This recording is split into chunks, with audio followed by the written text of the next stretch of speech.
Bueno, está conmigo la licenciada, ¿no? Doctora. Doctora Jenny Negroe, que hizo este libro encantador, Cuando el amor acaba. Recrea algunos conflictos matrimoniales que existieron en una época en Yucatán.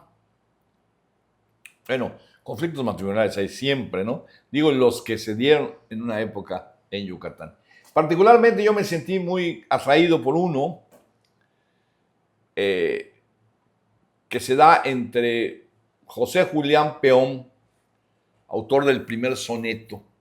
Ahí está, por donde vivió o donde nació, se puso una placa, creo. Con otra señora, Felipa Maldonado. Tengo unas dudas sobre otra señora que lleva ese nombre que se dice que tuvo algunos amores adulterinos con Arturo Nero Kelly. Y él heredó sus propiedades aquí en Yucatán a los hijos de esta señora, que menciona a él como sus hijos. Ahí hereda, Guayalqué era de él. Bueno, la hacienda de los Peón, una de las haciendas insignias de los Peón. Bueno, y esta señora Felipe Maldonado, aquí se dan, primero los casan. Bueno, Jenny, por favor, cuenta la historia tú. Ok, este es un libro que realmente trata de conflictos de familia, de lo que podemos nosotros observar en la documentación eclesiástica y documentación civil. Muchos de estos casos se llevaban por la vía reservada porque iba en contra del honor de las personas. En el caso de la señora Maldonado, obviamente que no querían que se supiera.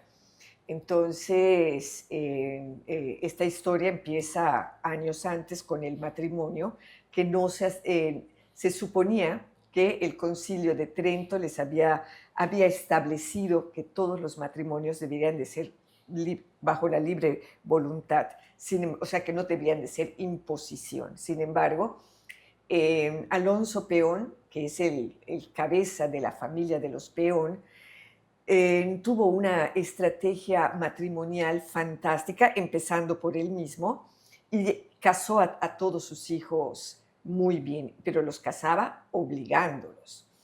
Estas dos niñas, Felipa y Josefa, que eran dos hermanas huérfanas, eran hijas de una persona, de una Maldonado, que era hermana de José Julián, de Alonso Peón, casada con un señor que habían estado ellos, Maldonado, habían estado ellos viviendo en Guatemala, después en Tabasco, mueren en Tabasco, estando muy pequeñas las niñas, y queda como tutor de las niñas Alonso Peón.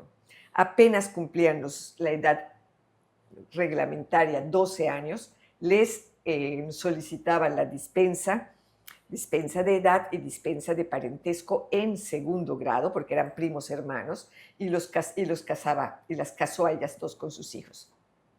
Una pues fue bastante feliz, Josefa. Y la otra, Felipa, pues al parecer no mucho. Entonces empiezan los conflictos, obviamente, ¿no? Se da un pleito terrible, ¿no? Un pleito terrible. Pero ella se pone brava, en lo que se les permitía dentro de la bravura de las mujeres, porque inmediatamente él saca a relucir, primero lo lleva todo por vía reservada con el gobernador, y después vienen las amenazas. O sea, ella ya había recurrido al obispo, el obispo no hace mucho, y después vienen las amenazas de que la iban a meter a ella y a sus hijas al convento. Madre, que eso era tanto como que te llevaran al infierno. Era como, sí, efectivamente. Sí, y esa práctica fue muy común hasta ya bien entrado el siglo XX. No bien entrado, pero ya entrado el siglo XX, metían pues si alguna había tenido un resbalón o algo así, las metían al convento. Bueno, era una cuestión de depósito, y los depósitos se hacían por muchas formas, para proteger a la mujer precisamente de las personas que las quisieran violentar para casarlas, pero también para evitar, ellas podían autodepositarse, o sea, pedir a una casa alguna familia que las aceptara cuando el marido era demasiado violento con ellas. Entonces, Voy a hablar del siglo XX. Mira. sí.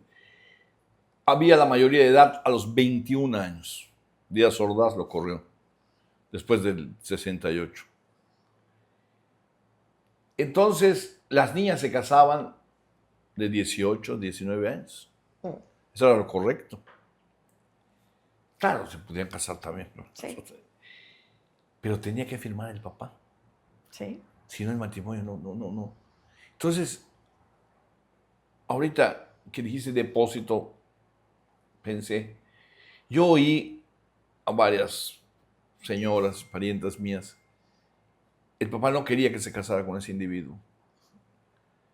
Y entonces se la robaban, Ujú, pero la depositaban en casa de un matrimonio. sí. Para guardar, aquí en este caso era para que se cumplan las disposiciones del Trento, porque ella tendría que dar por libre voluntad casarse y Sí, no por imposición sí. paterna, ¿no? Bueno, de hecho, hasta hoy, la pregunta que se les hace a la hora del asentimiento, bueno, no sé hasta hoy porque todo cambió, pero era, fulanito de tal, ¿tú viniste por tu propia voluntad a contraer Sí, matrimonio sí, con sí, sí, fulanita de tal? Sí, ese es el primer sí, paso de lo que se llama el consentimiento. sí. Bueno, ¿tú fulanita viniste? Sí, muy bien, ya está, vamos adelante. Ahora, uno de los casos más terribles de estas señoronas, el de casada con Tomás Oram. ¿Por qué? ¿Sí lo leíste? Sí, sí lo leí, pero ¿por qué más terrible? La señora pierde absolutamente todo, Escudero, de apellido Escudero, Sí. y el marido se imagina que ella era adúltera Porque le da la gana. a él. ¿A él? Porque le da la gana. ¿Qué hizo la pobre señora? Nada, se salió un día de su casa y él asume que es adúltera y como él era magistrado, entonces fue una lucha terrible. Esta es otra que la depositan en varias, pero ella tenía muchos recursos de familia, de conocidos, porque cambiaban los gobernadores muy frecuentemente. Entonces de repente le tocaba a alguno que ella, con el que pudiera hablar, como Aznar, y Aznar la protegía, pero otros eran em, em, afines a su familia, con Pedro Escudero, que también era muy Y de la poderoso, Rocha. y de la Rocha. Entonces, Pedro Escudero y toda la familia la desconocen y la dejan sola, ¿sí? Y esta señora, después de mucho luchar, sus hijos la desconocen. Qué barbaridad. Sí, era muy triste. El caso es Sí, muy muy, muy triste. triste. ¿Qué hace la señora al final, dices tú? No sabemos, o sea, se desaparece de la historia. Nunca pude localizar dónde murió. Recupera un poco de dinero, porque la dejaron totalmente en la calle, de un hermano militar que muere en la Ciudad de México, y entonces ella puede tener acceso a lo que le lega a su hermano, y se va de Mérida y desaparece. Aquí hay un punto que también se nota acá, ¿no? Si una mujer se volvía transgresora, Mm, no necesariamente adúltera, por Dios, simplemente rompe un poco las reglas estas, ujú. toda la sociedad entera se le va encima. Bueno, estaba estipulado, las leyes permitían todo esto, ¿sí? Entonces, eran recursos que los hombres tenían, ¿sí? Pero no solo lo que es legal, Jenny. La familia voltea la cara, los amigos voltean la cara, Por supuesto. cualquier institución no reciben una mano de ninguna institución. Tú sabes, lo hemos dicho mucho aquí, ¿no? Lo que dijo San Pablo, ¿no? Que deben obedecer al marido, etcétera, etcétera. Entonces, la mujer que no obedezca a su marido Ujú. merece un castigo. Punto uno. Punto dos, eso que llaman hoy el pacto patriarcal, hoy yo no creo que exista. Pero en ese entonces sí existía. Todos los demás hombres se van contra esa pobre mujer. y no le da ninguna alternativa. No, queda como una loca, ¿sí me entiendes? Sí, Porque por supuesto. su conducta, y aquí aparece, ¿no? Su conducta desafía a la sociedad. Sobre todo las mujeres. A los hombres, Ay, hombre, los claro. hombres podían tener todos los deslices del mundo. La mujer no, porque la mujer es la que otorga la seguridad de que los hijos son de filiación legítima. Sí, ¿Sí? Entonces, cualquier desviación, si queremos llamarlo de esta manera, era sancionado por la iglesia, por las leyes civiles civiles. y por la sociedad. ¿Sí? Y familia, obviamente. Terrible, ¿no? Una vergüenza, era una cosa tremenda. ¿Y qué otro caso nos quieres contar de este libro muy Bueno, interesante?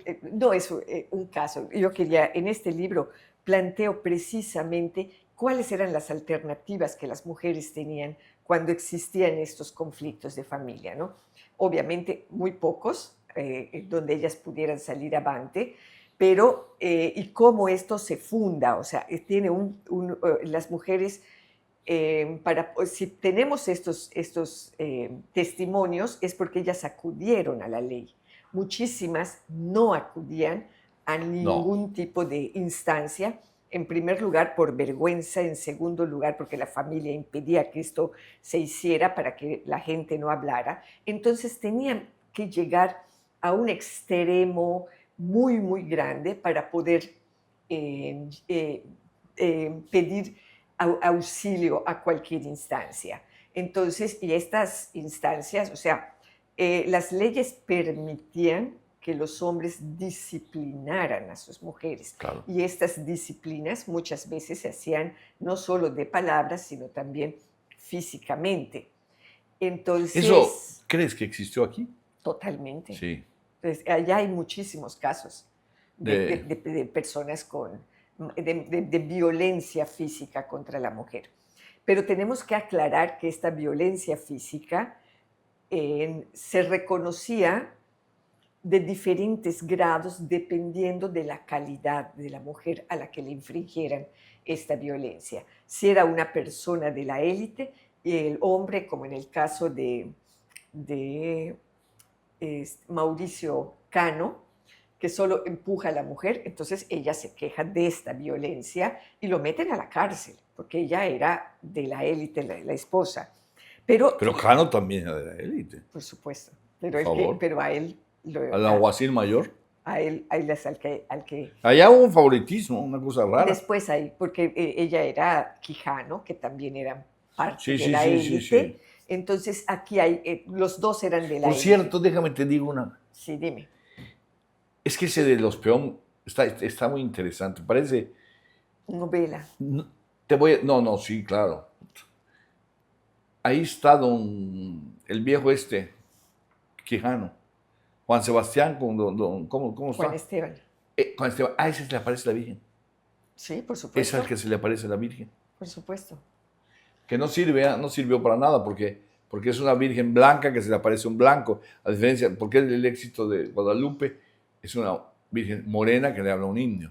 Entonces la mayoría del pueblo creyente que es india no se sintió para nada representada por Juan Esteban Quijano. Y aquí me llamó muchísimo la atención. Bueno, yo lo he visto que aparece en muchas cosas. Era un hombre prominente en su época. Muy prominente. En otros libros, porque también he trabajado religiosidad popular, lo he incluido y también en el libro anterior sobre impedimentos y dispensas matrimoniales. En la familia Quijano, poderosa, pero también con muchos, uno era cura, no me acuerdo del nombre, y una mujer estuvieron implicados en el asesinato de Lucas de Sí, Galvez. claro, pero bueno, estuvieron en placa. Estuvieron en la cárcel. Sí, como 40 personas Claro. estuvieron en la cárcel, pero nunca Pero se no supo en quién San lo Juan, mató. en San Juan de Ulúa sí se Sí. supo. ¿Quién lo mató? Una persona a la que le pagaron, porque No, eso sí. ¿Quién fue el autor del material intelectual. intelectual? Bueno, se dice que estos dos. No, también. Tú lo sabes, son como 50 o 43 personas en San Juan de Ulúa detenidos por el asesinato de Lucas de Galvez. Y hasta hoy no sabemos quién. Sabemos del hombre ese que le fue a hacer esa barbaridad, eso sí lo sabemos. Sí. Pero quiénes fueron, Y estos Quijano, ¿por qué? Roldán Peniche Barrera escribió en una ocasión con bastante lucidez las líneas, ¿no? que había de investigación, ¿no?